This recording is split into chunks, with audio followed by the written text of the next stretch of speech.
ക്രിസ്തുവിൽ സ്നേഹമുള്ളവരെ, പ്രാർത്ഥിക്കുന്ന നമ്മോട് ക്രിസ്തുനാഥൻ പറയുക എങ്ങനെയാണ് പ്രാർത്ഥിക്കേണ്ടതെന്നും താൻ പഠിപ്പിച്ച മനോഹരമായ പ്രാർത്ഥന ഉൾക്കൊണ്ട് വേണം പ്രാർത്ഥിക്കുവാൻ എന്നും ക്രിസ്തു ഓർമ്മപ്പെടുത്തുക.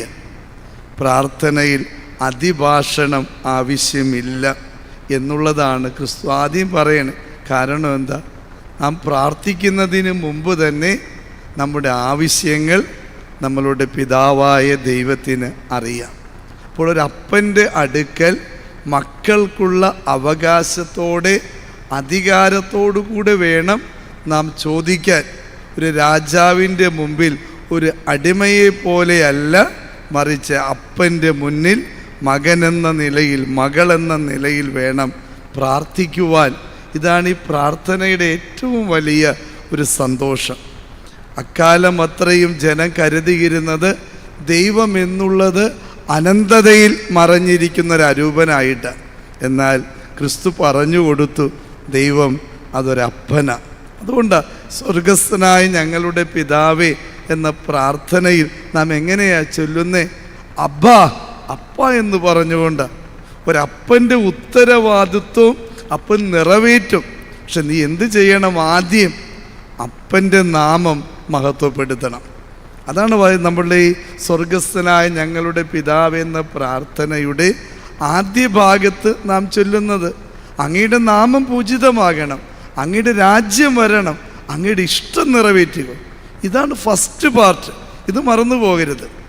നമ്മൾ ഏതൊരു പ്രാർത്ഥനയ്ക്കായിട്ട് അണയുമ്പോഴും നീ നിൻ്റെ പ്രാർത്ഥനയിലൂടെ, നീ നിൻ്റെ ജീവിതത്തിലൂടെ ദൈവത്തെ മഹത്വപ്പെടുത്തുന്നുണ്ടോ? വളരെ പ്രധാനപ്പെട്ടത്. അത് കഴിയുമ്പോൾ ബാക്കി കാര്യങ്ങൾ ആര് ചെയ്തു തരും? അത് അപ്പൻ ചെയ്തു തരും. അപ്പൻ്റെ ഇഷ്ടമാണ്. അപ്പന് പ്രിയപ്പെട്ട മകനായിട്ട് മകളായിട്ട് മാറിയാൽ പിന്നെ അപ്പൻ ആ മക്കൾക്ക് വേണ്ടി ഏതറ്റം വരെയും പോകില്ലേ? അതാ സ്വർഗസ്ഥനായ ഞങ്ങളുടെ പിതാവേ എന്ന പ്രാർത്ഥനയുടെയും സുവിശേഷം എന്ന് തിരിച്ചറിയുക.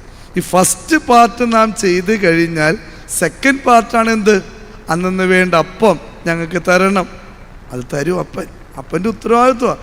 അപ്പം നൽകുന്നവൻ്റെ പേരാണ് അപ്പനെങ്കിൽ ഉറപ്പായിട്ടും സ്വർഗസ്ഥനായ പിതാവ് അപ്പം തന്നിരിക്കും. ഞങ്ങളെ രക്ഷിക്കണം, അത് അപ്പൻ്റെ കടമയാണ്. തിന്മയിൽ നിന്നൊക്കെ രക്ഷിക്കണമെന്ന് പറയുമ്പോൾ ഒരു കുഞ്ഞിനെ സംബന്ധിച്ചിടത്തോളം അപ്പൻ കൂടെയുണ്ടെങ്കിൽ അത് ആ കുഞ്ഞിൻ്റെ ഗ്യാരണ്ടിയാണ്.